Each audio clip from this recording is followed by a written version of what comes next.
Kalau sudah jadi karakter, ya sudah, itulah garis hidupmu.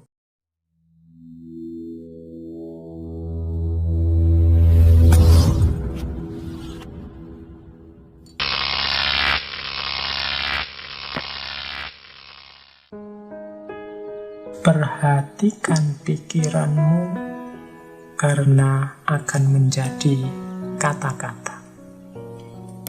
Perhatikan kata-katamu karena akan menjadi tindakan. Perhatikan tindakanmu karena akan menjadi kebiasaan. Perhatikan kebiasaanmu karena akan menjadi karakter. Dan yang terakhir, perhatikan karaktermu karena akan menjadi takdirmu. Jadi ini penting buat seorang pemimpin.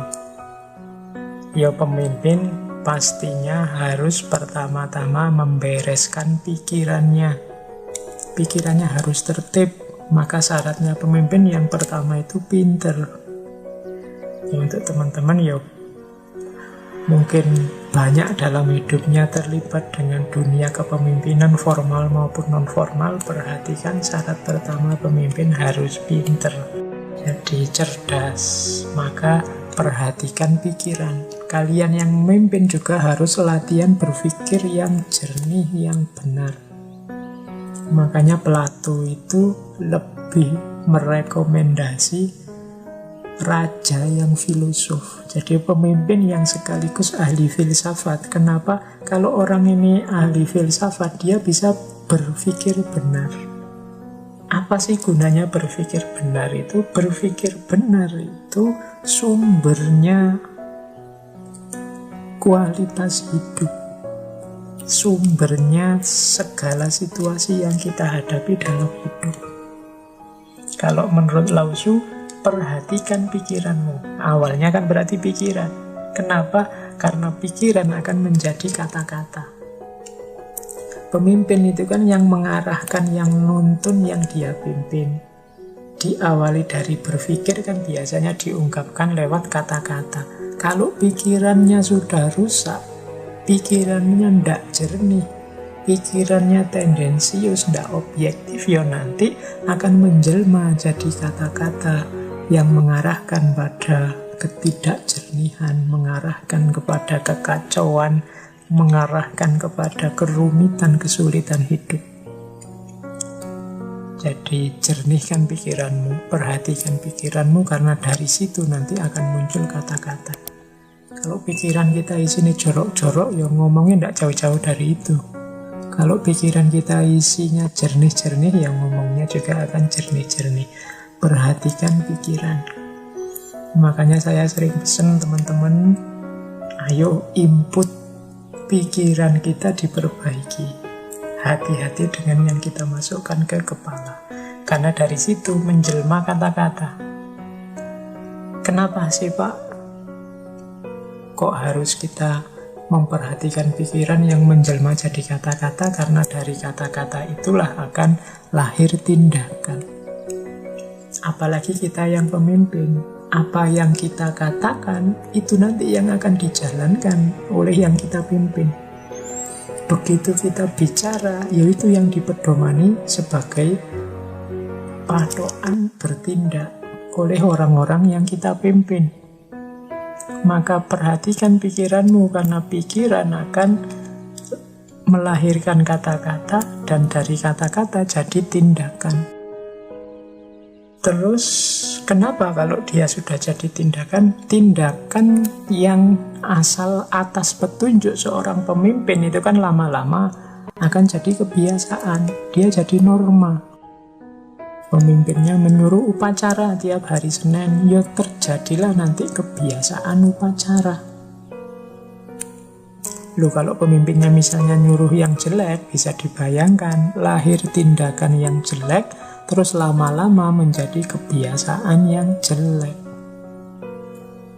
Dari pikiran yang jelek, lahir kata-kata yang jelek, menjelma jadi tindakan yang jelek, dan lama-lama jadi kebiasaan yang jelek. Terus kenapa kalau dia jadi kebiasaan yang jelek. Loh, kebiasaan yang jelek akan melahirkan karakter yang jelek.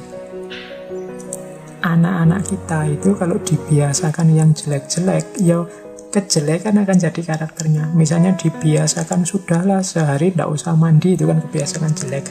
Makan tidak usah cuci tangan, kemana-mana misalnya sesuka-suka hatimu saja, tidak usah mikir. Loh, kalau dibiasakan kayak gini kan nanti karakternya juga tumbuh seperti itu. Dia akan jadi karakter, kalau bahasa agama akhlaknya akan terbentuk begitu. Kalau tidak kita disiplinkan dengan perbuatan-perbuatan cinta kebersihan misalnya, akan tumbuh watak yang anti kebersihan.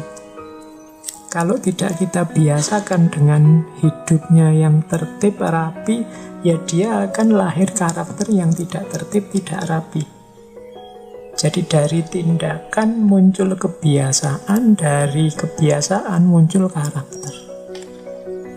Jadi manusia itu dia terbentuk oleh kebiasaan hidupnya. Sering saya ilustrasikan kan, kalau orang itu terbiasa bohong, ya bohong itu akan jadi karakternya. Orang yang terbiasa jujur, jujur akan jadi karakternya. Kalau bahasanya hadis kan, barang siapa yang jujur kemudian membiasakan jujur, ya dia nanti akan jadi orang yang berkarakter jujur atau siddiq. Barang siapa yang bohong dan membiasakan bohong akan lahir karakter pembohong atau kadzab. Jadi dari pikiran lahir kata-kata, dari kata-kata lahir tindakan, dari tindakan lahir kebiasaan. Kalau sudah jadi kebiasaan, dia akan jadi karakter. Dulu orang Indonesia itu terkenal ramah-ramah. Lah kok sekarang rasanya beda, Pak? Kok rasanya sekarang banyak orang kok mudah marah, sudah tidak ramah lagi. Mungkin kebiasaan kita yang berubah sehingga karakter kita berubah.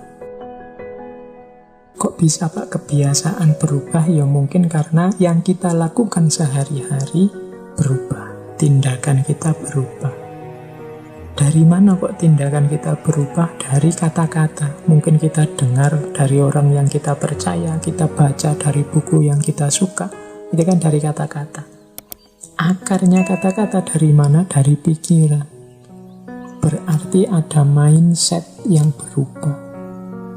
Jadi dari pikiran jadi kata-kata, dari kata-kata jadi tindakan, dari tindakan jadi kebiasaan, dari kebiasaan jadi karakter.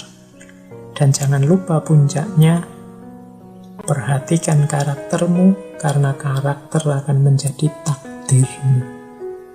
Kalau sudah jadi karakter, ya sudah, itulah garis hidupmu. Kalau engkau seorang pembohong, maka takdirmu adalah takdir seorang pembohong. Mungkin engkau tidak akan dipercaya oleh masyarakatmu, mungkin hidupmu akan kesulitan A, kesulitan B, kesulitan C, karena karakter pembohongmu tadi. Kalau engkau orang jujur, mungkin engkau menemukan takdir dipercaya orang, disukai orang, dicintai orang, sehingga engkau diangkat jadi pemimpin, sehingga orang minta petunjuk padamu. Itu takdirmu. Dari mana takdir ini kamu dapat? Dari karaktermu sebagai seorang yang jujur. Kalau engkau orangnya rajin, siap-siap menerima takdirmu. Mungkin kamu jadi orang sukses, mungkin kamu jadi orang tertib, mungkin kamu jadi orang yang sehat misalnya. Dari mana itu muncul? Karena karakter kita. Jadi ingat-ingatlah, perhatikan pikiranmu, karena dari pikiran akan menjadi kata-kata. Perhatikan kata-kata, karena dari kata-kata akan lahir tindakan. Perhatikan tindakanmu, karena itu akan menjadi kebiasaan. Perhatikan kebiasaanmu, karena dia akan jadi karakter. Dan yang terakhir, perhatikan karaktermu, karena itulah nanti takdir yang engkau alami. Maka hari ini kita mengalami apapun, kok rasanya ndak enak ya hidup kita, kok rasanya serba sulit, kok tambah berat hidup kita bersama ini. Coba kita cek karakter apa yang kita kembangkan. Dari mana karakter itu lahir? Dari tindakan kita yang mana saja. Kemudian kok bisa saya melakukan tindakan itu? Coba kita cek kata-kata yang mana yang mempengaruhi tindakan. Dari kitab suci kah? Dari pendapatnya tokoh ini, tokoh itu kah? Dari situ akan kelihatan pikiran apa yang menggerakkan kata-kata itu. Itu kalau kita mau menelusuri sampai akarnya. Yang dalam hal ini, hari ini kita nikmati sebagai nasib kita atau takdir kita. Nah, ini petunjuk dari Lao Tzu.